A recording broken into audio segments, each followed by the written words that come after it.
예, 안녕하세요. 채널 615의 황선입니다.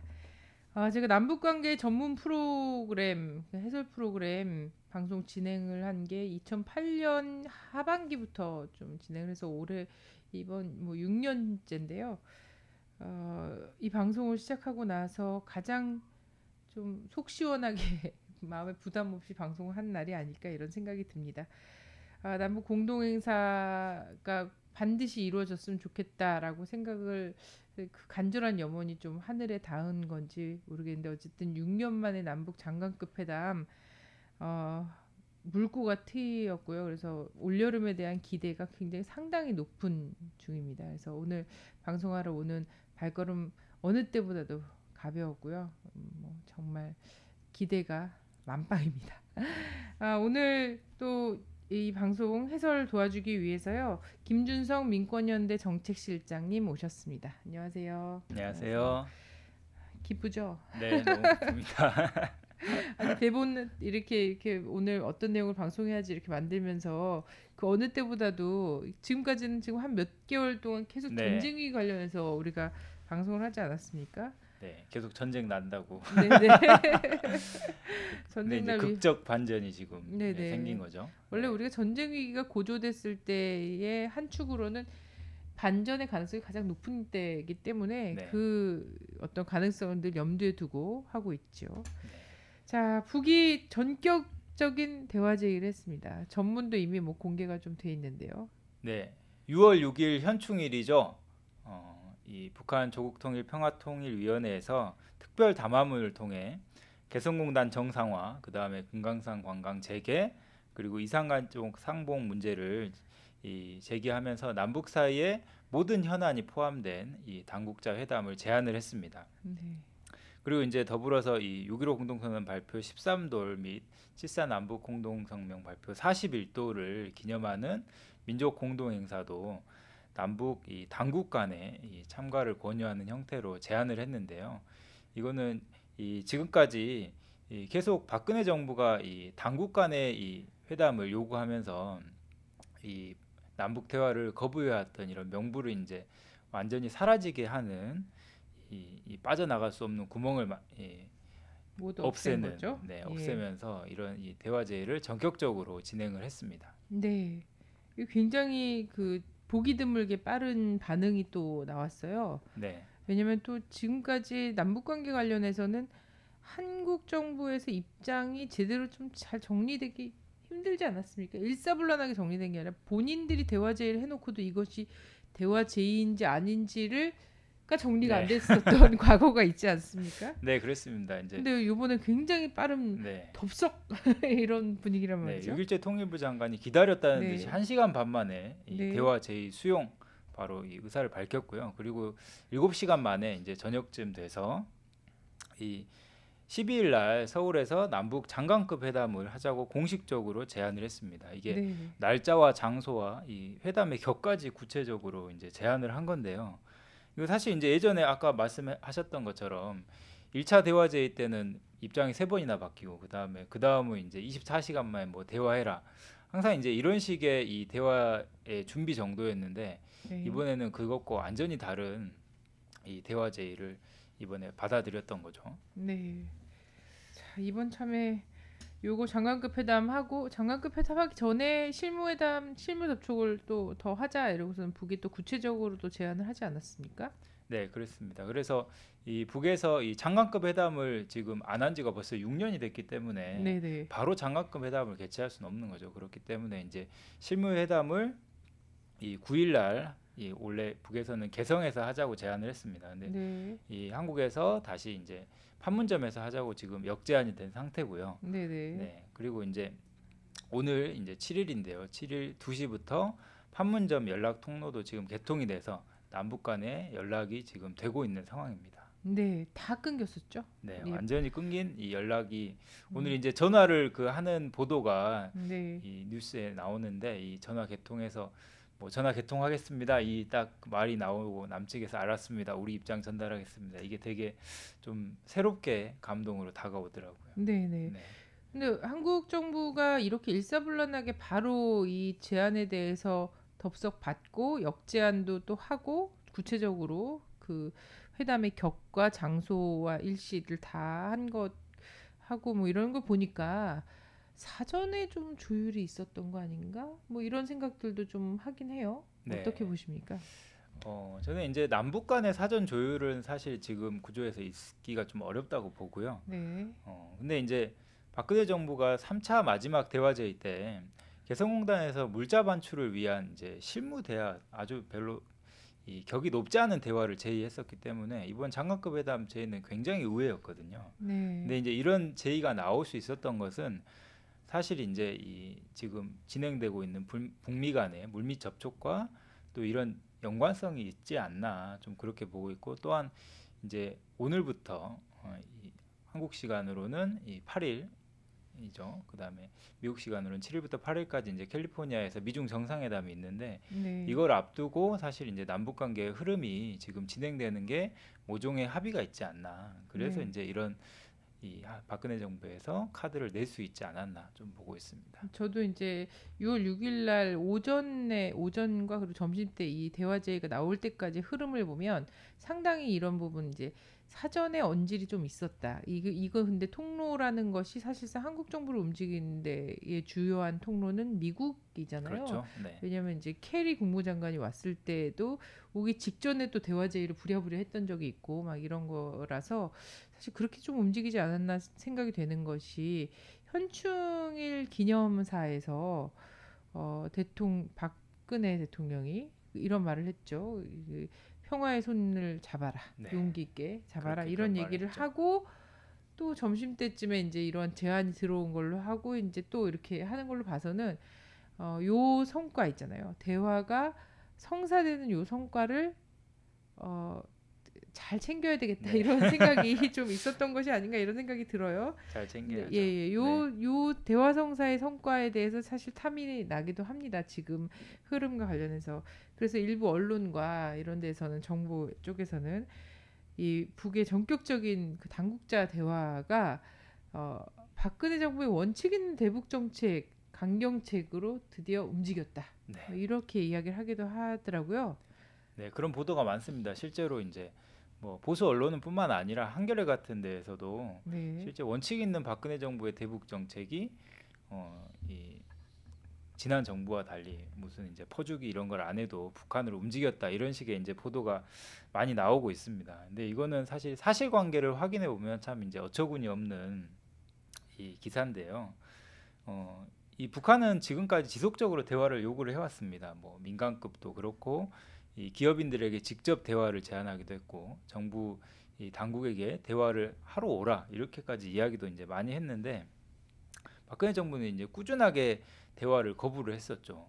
명분은 이제 남남 분열이 된다. 뭐 정치적 의도를 가지고 있다. 이제 이런 이 계속적인 대화 거부가 있었고 결국 이제 이 북한에서 이 그러면 이제 당국자 회담으로 결국 이제 받을 수밖에 없는 저는 이 기간에 이제 대화의 공방 과정이 있었고 마지막에 이제 당국자 회담을 제안함으로써 박근혜 정부가 이제 대화 제의에 응할 수밖에 없는 그런 조건을 좀 형성하는 흐름이 있지 않았나 좀 보고 있습니다. 네, 이 당국자 회담이 사실상 좀 이 성사될 수밖에 없었던 과정에서 보면은 6.17 통일부 장관이 뱉어놓은 말이 네.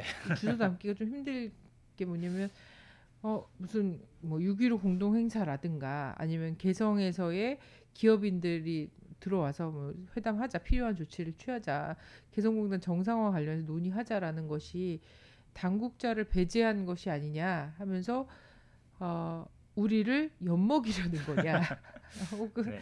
우리를 핫바지로 보냐 뭐 네. 이런 표현들을 써가면서 되게 강경하게 얘기하면서 뭐라고 했냐면 그런 거 다 필요 없고 당국자 회담에 나와라 이렇게 얘기를 한 네. 거거든요. 그러니까 이제 그랬는데 이번에 당국자 회담 네. 하자 이렇게 하니까 거기서 이걸 뻥 차버리면 정말 이상한 핫바지가 되는 그렇죠. 거잖아요. 그래서 이번에 북한 이 조평통 성명에도 그 내용이 구체적으로 나와 있습니다. 우리는 이 한국 정부를 핫바지로 본 적이 없으며 엿먹으라고 한 적이 없다 이런 남남 표현까지 갈등을 이제 조장하려고도 하지 네. 않았으며 엿먹으라고 한 적도 없고 네. 핫바지로 본 적이 없다 이렇게까지 얘기를 했더라고요. 그래서 아주 빠져나갈 구멍을 진짜 완전히 다 막아버린 거죠. 네네네 그렇습니다. 자 그래서 뭐 핵을 머리에 이고 살 수 없다. 이런 이명박 정부 때는 천안함과 관련해서 사과 없이 대화책이 없다. 이거였죠. 그러다가 중간에 한번 이제 남쪽에서 보면 사과로도 보이고 네. 북에서는 사과가 아닌 것처럼 보이면서 남쪽에서 보면 사과처럼 보이는 거라도 해줘라. 그러면 대화할 수 있다. 네. 이렇게 얘기하다가 이제 북이 네. 거절하고 했던 과정이 있고 박근혜 정부 들어와서는 그것을 좀 더 구체적으로 강경하게 했던 것은 핵을 머리에 이고 살 수 없다.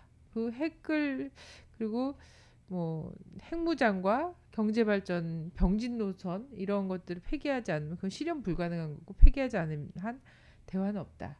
뭐 이런 식의 얘기를 좀 했었거든요. 네, 그게 이제 함축적으로 집약된 게 바로 이제 한반도 신뢰 프로세스입니다. 네네. 그래서 한반도 신뢰 프로세스 때문에 지금 이 남북 간의 대화가 이 성사가 됐다라고 지금 박근혜 정부에서 주장을 하고 있는데요. 근데 한반도 신뢰 프로세스를 사실 자세히 들여다보면 거기에 대원칙이 있습니다. 그거는 바로 북한의 선핵폐기죠. 네. 곧 이제 박근혜 정부가 이야기한 것처럼 북한이 핵을 가지고 있는 한 대화는 할 수 없다라는 겁니다. 근데 이번에 이제 북한이 헌법에도 핵 보유국이라고 적어놓고 그 다음에 이제 아까 말씀하셨던 것처럼 병진 노선까지 핵과 경제를 동시에 발전시키겠다라고 이야기하고 있는 상황에서 지금 대화에 나섰다는 거죠. 이거는 박근혜 정부가 스스로 자기가 세웠던 원칙을 벗어나고 있는 아주 황당한 경우라고 좀 볼 수 있을 것 같아요. 네. 근데 이 흐름과 또 눈여겨 보아지는 것은 미중 정상회담, 중미 정상회담이 자 코앞이에요. 네. 그죠? 근데 여기서 굉장히 중요한 의제로 다뤄질 것이 이제 한반도 비핵화 문제이지 않겠습니까? 네. 그래서 이제 한반도 비핵화 문제를 앞두고 지난 22일부터 24일까지 북한의 최룡해 총정치국장이 이 시진핑 주석을 만났잖아요. 그래서 네. 이제 그때 당시 친서도 전달하고 저는 대미 메시지를 전달했다라고 봅니다. 이제 네. 이 미국이 대화에 나서기 미국이 이제 북한과 대화를 하기 위해서는 이 정도 이제 이 가이드라인이 필요한 거고 네. 오바마 정부가 이렇게 나서야 된다라고 이제 북한은 또 그런 이 자기의 북한에 대한 중국은 이 메시지를 가지고 미국을 만나고 있는 거라고 저는 보고 있고요. 네. 미국 역시 이제 한국 정부에게 대화에 이제 물꼬를 틔워주면서 이 박근혜 정부가 일정 정도 이 남북 간에 물꼬를 텄다라는 이거를 가지고 서로 지금 만나는 이 국면이 미중 정상회담이지 않을까 좀 싶습니다. 네. 뭐 이 정도 되면은 사실 신대땅트라고 얘기할 수 있을 것 같은데요. 네. 예. 그래서 북미 접촉이 사실상 상당히 진행됐다거나 뭐 시작됐다 이렇게 최소한 시작됐고 상당히 진행됐다라고 바라보는 분석들이 많이 있더라고요. 네, 실제 기사가 나왔습니다. 예. 한국일보에서 이제 지난 5일 날 기사가 나왔는데요. 이 북한과 미국이 5월 말에 독일 베를린에서 이 물밑 접촉을 했다라는 거죠. 이제 그 당사자가 바로 이 이용호 북한 외무성 부상과 미국의 로버트 킹 이 국무부 북한 인권 특사입니다. 네. 근데 이 로버트 킹 이 특사 같은 경우에는 원래 한국 오기로 되어 네, 있었잖아요. 그래서 로버트 킹 특사 같은 경우는 19일 날 방한을 하기로 예정돼 있었습니다. 그래서 들어와서 임성남 이 한반도 평화교섭 본부장을 만나기로 했고 북한 인권 관련한 세미나에도 참석하기로 이제 미국하고 한국의 외교부에서 공식적으로 발표한 상황이었거든요. 네. 근데 갑자기 19일 날 이 당일날. 일정을 예. 돌연 취소해 버리고 사라져 버린 거죠. 네, 근데 네. 알고 보니까 로버트 킹이 이제 베이징에 아니 베를린에 갔던 네. 것으로 보입니다. 네. 이제 그 시기가 바로 북한 최룡해 특사가 방중했던 시기 그리고 이제 이 미국에서 미니트맨 발사를 했던 시기하고 맞물려 있는데요. 네.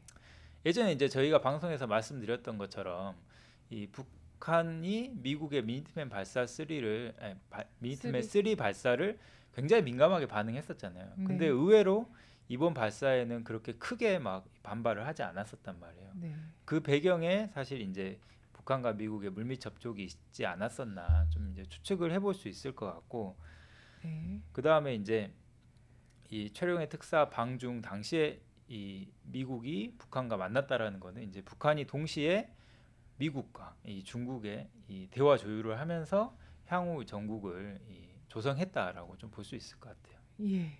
그렇습니다. 근데 최근에 이제 한미 관계나 이런 데 봤을 때도 한국 정부가 약간 그 기대했던 것과는 다른 행보들이 지금 정상회담 때도 보여지고 있었고요. 그죠? 미 국무장관이 갑자기 없어지지 않았습니까? 한국의 그렇죠. 정상이 미국을 방문을 했는데 미 국무장관이 없어지고 딴 데로 막 가 있었어요. 러시아에 예. 가버렸죠. 예, 러시아에 가버리기도 했는데 이번에는 19일 날 뭐 하여튼 4박 5일 일정으로 한국에서 굉장히 빠듯하게 그리고 나름대로 의욕적인 일정들을 한국의 뭐 정부 당국과 정당이나 이런 데에서 막 잡아놨다는 거예요. 특히나 인권 문제 최근에 또 부각을 시키고 있기 때문에 사실 굉장히 의미 있는 방문이었어요. 왜냐하면 북한 인권 관련해서 이 사람이 이제 방한을 한 다음에 이후에 이제 사실 라오스 탈북자 문제나 이런 게 저는 터트리는 수순이었다고 보거든요. 네네. 근데 이 로버트 킹이 방한을 못 해버린 거죠. 그렇죠. 방한한 당일날 취소가 돼버렸어요. 그랬고 굉장히 행사 준비한 사람들이나 이런 사람들은 굉장히 당황했을 수 있다. 그렇지만 또 메시지를 다 받고 있지 않겠습니까? 그런 이게 왜 이렇게 되고 있는가? 미인트맨 3 발사와 관련해서 왜 북은 예전과 같이 그렇게 흥분하지 않는가? 왜 하루쯤 연기되는가? 뭐 이런 것들을 왜 이러면서 막 이 물음표를 계속 달고 있다 보면은 이게 답이 사실은 도출이 되는 문제인데 계속 좀 외면하고 싶어 했을 것 같습니다. 근데 지금 요 국면이요. 예전에 또 10 몇 년 전이 딱 떠오릅니다. 그렇죠. 예. 이게 이제 2000년도에 6.15 공동선언 당시 흐름하고 비슷합니다. 네네. 그때 당시 이제 1998년에 북한에서 광명성 1호를 쐈죠. 이번에 이제 북한에서 광명성 3호를 쏜 것처럼 쐈습니다. 그래서 이제 북미 간에 굉장한 전쟁 위기가 조성됐고 이 전쟁 위기를 99년 이제 페리가 방북을 해서 페리 보고서를 쓴 다음에 이게 좀 일단락됐습니다. 그러면서 이제 2000년도에 북미 간의 데탕트 분위기가 형성되고 이런 명분을 조성하고자 정상회담이 개최가 됐죠. 그게 이제 바로 또 이제 민족 간의 성과까지 모여지는 바로 2000년 6.15 공동 선언이 합의된 6.15 당시 남북 정상회담이었는데요. 그 정상회담 이후에 바로 10월 초에 이 북한의 조명록 차수가 군복을 입고 클린턴 대통령과 고위급 회담을 했습니다. 그리고 바로 10월 말에 올브라이트 국무장관이 역시 북한에 이제 가서 고위급 회담을 했고요. 그리고 나서 이제 이 북미 간의 정상회담이 개최될 예정이었죠. 근데 돌이켜 보면은 지금 분위기가 사실 그때와 거의 비슷하게 맞물려 가고 있다라는 겁니다. 네. 그때도 이렇게 남북 정상회담이라든지 북미 간의 어떤 관계 정상화 흐름, 고위급 회담 요거를 전후해서 북일, 북러 정상들이 계속해서 그랬죠. 만나는 과정들이 있었단 말이죠. 고이즈미 당시 총리도 이제 방북을 했었고요. 네, 그렇습니다. 그때 당시에 수행했던 사람이 이지마 참사죠. 갔다 온 거고요. 그래서 지금 아마 그때 분위기랑 이렇게 오버랩 시켜도 무리가 없지 않나 이런 생각이 들고요. 중요한 것은 이미 로드맵이 다 짜여져 있는 상태이기 때문에 지금 뭔가 타결이 돼서 진행이 된다면 훨씬 더 속도전적으로 빠른 흐름으로 갈 수도 있겠다 이런 생각이 듭니다. 뭐 순조롭게 진행이 된다면 정전 60년 만에 정전 체제와 분단 체제가 급속히 그 균열 상태를 보이고 있는 것이 아닌가 이런 기대까지도 할 수 있을 것 같은데요. 향후 장관급 회담 전망은 어떻습니까? 네, 오늘 이제 장관급 회담을 준비하기 위한 이제 실무회담 관련한 논의들이 좀 있었습니다. 근데 북한에서는 개성에서 하자고 제안을 했잖아요. 근데 이제 다시 한국에서는 판문점에서 하자고 좀 제안을 했습니다. 근데 이게 모양새가 좀 좋지가 않아요. 왜냐하면 장관급 회담은 서울에서 하는 거니까 기왕이면 이제 이 실무회담은 개성에서 하면서 양쪽에서 번갈아 가면서 진행하는 모양새가 보기 좋은데 아직 이런 남북 간의 골이 여전히 남아 있는 상태인 것 같습니다. 저는 요거 관련해서 요 장소 관련해서도요. 이제 장관급 회담을 서울로 제안했으면 사실은 실무회담 정도의 장소는 사실 북이 제안한 걸 받아도 받는 것이 오히려 이제 예의상으로는 좋은 부분인데 굳이 판문점으로 한 것은 판문점 지역은 유엔사 구역이잖아요.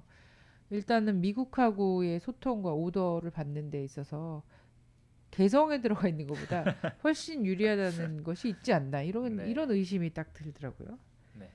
그래서 이제 오늘 이 6.15 남측이 우리 성원들이 통일부 관계자하고 면담을 했습니다. 그래서 6.15 남북 공동 행사를 승인할 거냐에 대한 이 질문을 했는데 통일부의 이 결과가 뭐냐면 이 6.15 남북 공동 행사를 승인할지 여부는 남북 간 회담 결과에 따라서 달라진다라는 겁니다. 그래서 네. 뭐 빠르면 실무협의, 늦으면 이제 장관급 회담 이후에나 6.15 남북 공동 행사를 승인해 줄 건가 안 해 줄 건가가 이제 결판이 난다라는 거고 또 이제 그러면 과연 통일부의 입장은 뭐냐 이 민족 공동 행사를 승인할 의지가 있냐라는 이제 질문에 대해서는 그거는 이 회담 전술이기 때문에 알려줄 수 없다라는 답을 했다라고 합니다. 그 뭐 명확한 것은 6.15 남북 공동행사를 카드로 삼겠다 이런 거네요. 그렇죠. 예, 뭔가 네. 실무회담이나 이런 거에서 장관급 회담 의제화하는 것과 관련해서 남쪽의 요구 사항을 받아주면 6.15 행사 승인하겠다 이런 거라는 거죠. 근데 실제 요거 약간 판가름은 실무회담 통해서 나올 것 같아요. 네. 예, 장관급 회담 왜냐면 회담 전에 실무회담에서 다 장관급 이미 회담 결론이 의제가 나는 정리가 거기 쭉 때문에. 되기 네. 때문에 할 거라고 생각하고 어쨌든 공동행사를 차질 없이 진행하기엔 굉장히 그 촉박하네요 시간 자체가. 예. 네. 그래서 이제 이번에 회담 이후에 어떻게 될 것인가 많은 이제 추측성 기사들은 많습니다. 이번에 이 서울에서 장관급 회담이 개최가 되면 이 북한의 장관이 박근혜 대통령을 면담할 수도 있지 않냐, 뭐 이런 이제 보도도 있고요. 또 그리고 박근혜 대통령의 공약 중에 이런 게 있습니다. 남북 교류 협력 사무소를 남북이 설치를 하자. 네. 뭐 이제 장기적으로 보면 이런 것까지 할 수 있지 않냐 이런 좀 장밋빛 전망을 내놓는 이제 언론 기사들도 있는데요. 사실 이제 지금 남북 간의 이 대화의 준비 정도나 이 상황으로 봤을 때 이 단번에 이렇게 이제 이 관계가 발전하기가 쉽지는 않잖아요. 근데 이제 이 급격한 이 전국이 변화가 되면 가능할 수도 있는 거긴 하죠. 네. 네네. 설마 이제 한미 정상회담 때 미국 가서 얘기했던 DMZ 세계 평화 공원 이런 거를 지금 하겠다고 하진 않겠죠? 네, 아주 그 보도는 없더라고요. 네, 네. 자, 대화 분위기가 대북 투자로 확대되고 있는 것인가 하는 이런 의구심, 네, 이 합리적 의심이죠. 이것도 들고 있는데요. 네. 이제 주변국에서 이런 남북 간의 대탕트, 그 다음에 이제 북미, 북중 간의 대화 분위기가 형성되다 보니까 북한에 대한 이 투자 움직임들이 보이고 있습니다. 가장 첫 번째로 움직인 게 이제 일본인데요. 일본은 이 7월쯤에 지금 일본 참의원 선거가 끝나면 일본 아베 신조 총리가 아마 방북을 하지 않을까 대부분 예상을 하고 있습니다. 그래서 이때 당시 방북을 하면서 15억에서 20달러 정도의 이제 이 배상금을 이 남포에 직접 이제 전자공업 단지로 투자하는 형태로 이 대북 투자를 아마 진행하지 않을까 하는 예상이 이제 거의 이거는 확실한 정보인 것 같고요. 그 네. 다음에 이 통일뉴스에 오늘 보도가 나왔는데요. 이 시니즈 특구를 이 곧 착공한다라는 겁니다. 여기 이제 홍콩계 이제 중국 자본들이 주로 많이 이제 들어가 있는데요. 이제 과거에는 여기에 대한민국 이 기업들도 이제 투자를 했었는데 남북 관계 경색되면서 이제 지금은 거의 대부분 중국 자본밖에 안 남았는데 이제 중국의 자본이 이제 신의주로 들어가고 그 다음에 북한에서 얼마 전에 이 경제개발 특구를 할 수 있는 법령들을 많이 이제 이 완비를 했기 때문에 이제 신의주를 포함해서 남포, 해주, 백두산, 칠보산, 뭐 원산 특구 이런 데가 지금 대대적으로 이 투자 협력이 되지 않을까 예상을 좀 하고 있습니다. 네. 여기서 뭐 얘기되고 있는 남포, 해주, 백두산, 칠보산, 원산 이 중에서 남포, 해주, 백두산, 원산 정도는 남북 교류 사업에서 이미 합의가 됐던 적이 있죠. 네, 예, 14선언이나 6.15가 순조롭게 진행이 됐다면 이미 남포나 백두산 관광지라든지 원산 이런 곳에는 한국의 기업이라든지 민간인들도 굉장히 많이 진출해 있을 곳인데요. 안타깝네요. 네. 네, 지금 상황은 사실 남북 경협에서 이 대한민국이 가지고 있는 이 주도권은 거의 다 없어진 상황입니다. 네, 그렇기 때문에 이제 박근혜 정부가 이번 장학급 회담에서 어떤 결단을 하느냐가 통일 문제뿐만 아니라 이제 한국 경제를 살리는 데서도 굉장히 중요한 변수가 될 수 있겠죠. 네. 자, 어떻게든 이제 한국 경제 진짜 창조적 경제를 하려고 해도 그렇고 이게 지금 남북 경협에서 답이 나오지 않으면 안 되지 않습니까? 지금. 근데 이제 개성까지 금강산까지 틀어막고 있는 상황인데 어쨌든 다음 주에 지금 계속 쭉 펼쳐질 네. 대화 국면에서 이런 것들이 다시금 좀 활로를 찾는 계기가 됐으면 하는 바람입니다. 오늘 말씀 너무 감사합니다. 네. 예. 자, 근데 이런 대화 분위기가 계속 이어져 나가는 것이 사실 남북 관계에서 굉장히 어려운 일입니다. 그래서 지금까지 계속 악순환을 계속 해왔고요. 지금도 이것을 망치기 위한 카드로 북한 인권 문제 이런 것들 만작만작하고 있다라는 것이 아주 노골적으로 느껴지고 있거든요. 그래서 라오스에서 뭐 탈북 청소년 뭐 9명에 대해서 강제 뭐 이렇게 했다, 이를 송환을 했다 이런 식으로 얘기를 하고 있는데 이것과 관련해서 남과 북, 라오스, 중국 혹은 미국 의견이 다 다르거든요. 이 분석과 이런 것들이 다 다르고 있고 라오스와 북과 북에서는 인신매매라고까지 주장을 하고 있는 과정이 있고 또 북에 들어간 청소년들이 증언하는 것도 또한 이제 한국의 언론과는 또 다른 이야기들도 서로 다른 이야기를 지금 하고 있는 거예요. 오늘도 남북 장관급 회담 이야기 하는데 이제 종편이라든지 이런 곳에서는 계속해서 이 탈북 문제나 인권 문제를 계속 이야기를 하고 있는 상황인데요. 새누리당 같은 경우에는 이 기회에 아예 북한 인권법 이런 것들을 통과시켜 보자 이렇게 또 어, 결의를 다지기도 하고 있고요. 그래서 이 분위기에 좀 찬물을 끼얹고 싶은 마음이 간절한 사람들이 당연히 있습니다. 그래서 이런 것들을 예의주시해야 되지 않을까 이런 생각이 들고 아, 이게 올해 박근혜 정부 들어서 만들어진 영상은 아니지만 6.15 다시 6.15 시대가 얼마나 좋았는지 남북 화해 시대가 얼마나 행복했는지를 볼 수 있는 영상이 하나가 있어서 그 영상을 마지막으로 좀 소개를 해드리겠습니다. 그리고 저는 다음 주에 다시 인사드리겠습니다. 감사합니다.